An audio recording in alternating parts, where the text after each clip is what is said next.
हे बघा, इथे मी तुम्हाला ह्या काही साबुदाणा बटाट्याच्या चकल्या तळून दाखवल्या आहे. तुम्ही चकली पाहू शकता किती छान दिसते. साबुदाणा देखील टम्म फुगलेला आहे. तुम्हाला एक चकली मी तोडून दाखवते. हे बघा, खूप खुसखुशीत ही अशी चकली तयार झालेली आहे, अगदी कुरकुरीत खुसखुशीत.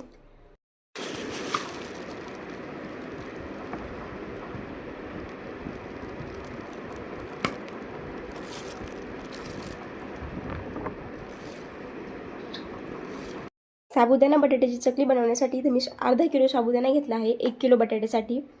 तो मी रात्रभर पाण्यामध्ये भिजत ठेवला होता. गरम पाण्यामध्ये मी हा भिजू घातला होता. खूप छान भिजतो. अतिशय मऊसूद आपला हा साबुदाणा असा भिजून घ्यायचा आहे, म्हणजे आपली चकली खूप छान होते आणि खुसखुशीत होते. त्यानंतर इथं मी 1 किलो बटाटे घेतले आहे. बटाटे हे मी उकडून घेतलेले आहे. आता मी याची साल काढून घेते आणि ही किसून घेते. मी हे सर्व बटाट्याचे साल काढून घेतले आहे. आता हे बटाटे आपल्याला किसणीच्या साहाय्याने किसून घ्यायचे आहे. यामध्ये कोणताही असा मोठा तुकडा नाही गेला पाहिजे. सर्व बटाटे आपल्याला चांगले मॅश करून घ्यायचे आहे किंवा किसून घ्यायचे आहे, कारण की जर त्यामध्ये गेला मोठा तुकडा तर तो साच्यामध्ये गुंततो चकलीच्या आणि चकलीमध्येच तुटते. त्यामुळे आपल्याला याच्यामध्ये मोठे मोठे तुकडे जाऊ द्यायचे नाही. मी आता हे सर्व बटाटे किसून घेते. इथे मी सर्व बटाट्याचा किस करून घेतला आहे. तो मी एका मोठ्या परातीमध्ये घेते, म्हणजे साबुदाणा आणि बटाटा आपल्याला व्यवस्थित मिक्स करता येईल. पूर्णपणे बटाटा हा छान मॅश करून घ्यायचा आहे किंवा किसून घ्यायचा आहे. त्यानंतर इथे मी साबुदाणा घेतला होता, तो देखील मी मोकळा करून घेतला आहे. एका ताटामध्ये काढून घेतला आहे. तो देखील आपल्या यामध्ये टाकून घ्यायचा आहे आणि हे दोन्ही एकत्र चांगलं मिक्स करून घ्यायचं आहे. एकजीव करून घ्यायचा आहे साबुदाणा आणि बटाटा.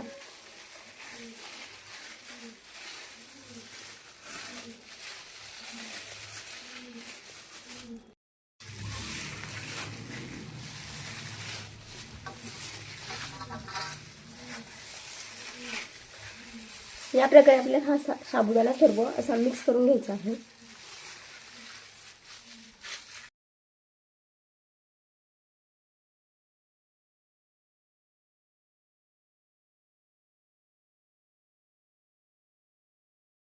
हे बघा, इथं मी हे सर्व साबुदाणा आणि बटाटा मिक्स करून घेतला आहे. तुम्ही पाहू शकता अतिशय परफेक्ट असे हे मिक्स झालेलं आहे.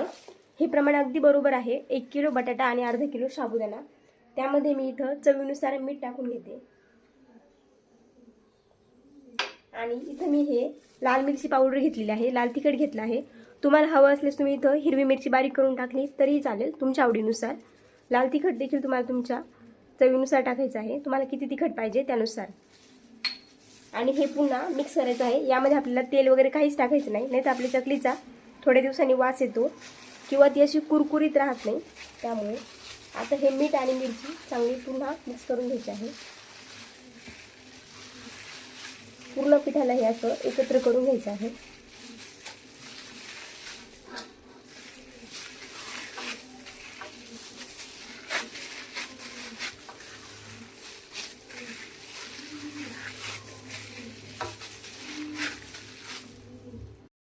तुम्ही ते पाहू शकता, साबुदाणा बटाट्यामध्ये मी मिरची आणि लाल तिखट ते देखील छान असं मिक्स करून घेतलं आहे. हे बघा, इथं आपलं हे चकलीचं पीठ तयार झालं आहे. आता लगेचच आपण चकली तयार करायला घेऊ.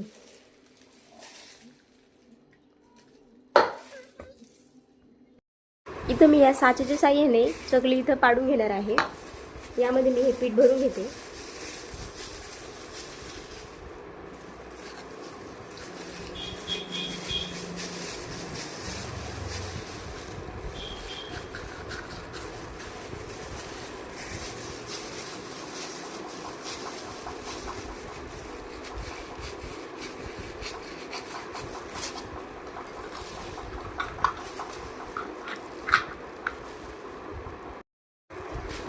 चकली मुलांना पाडून दाखवत होतो.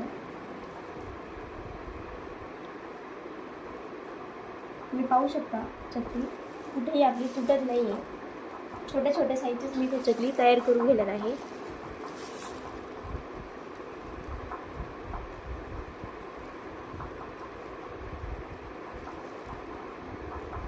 चकली आपली कुठेही तुटत नाही टाकताना, म्हणजे आपलं पीठ आहे ते एकदम असं परफेक्ट झालं आहे.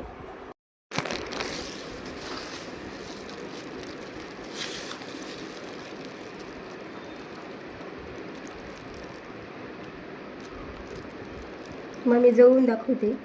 हे बघा, खूप छान आपली इथे ही चकली तयार होते. या प्रकारे मी सर्व चकल्या तयार करून घेते. बघा, साबुदाणा बटाट्याची चकली इथे मी 2 दिवस कडकडीत उन्हामध्ये वाळवून घेतली आहे. आता मी तुम्हाला हे काही चकल्या तळून दाखवते. हे बघा, तुम्ही इथे पाहू शकता चकली किती छान फुलते आपली. साबुदाणा देखील मस्त फुललेला आहे यामध्ये आणि कलर देखील छान येतो आपल्या चकलीला.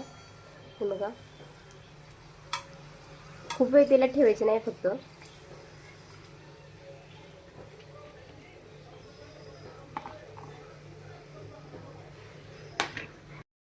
हे बघा, इथे मी तुम्हाला ह्या काही साबुदाणा बटाट्याच्या चकल्या तळून दाखवल्या आहे. तुम्ही चकली पाहू शकता किती छान दिसते. साबुदाणा देखील टम्म फुगलेला आहे. तुम्हाला एक चकली मी तोडून दाखवते.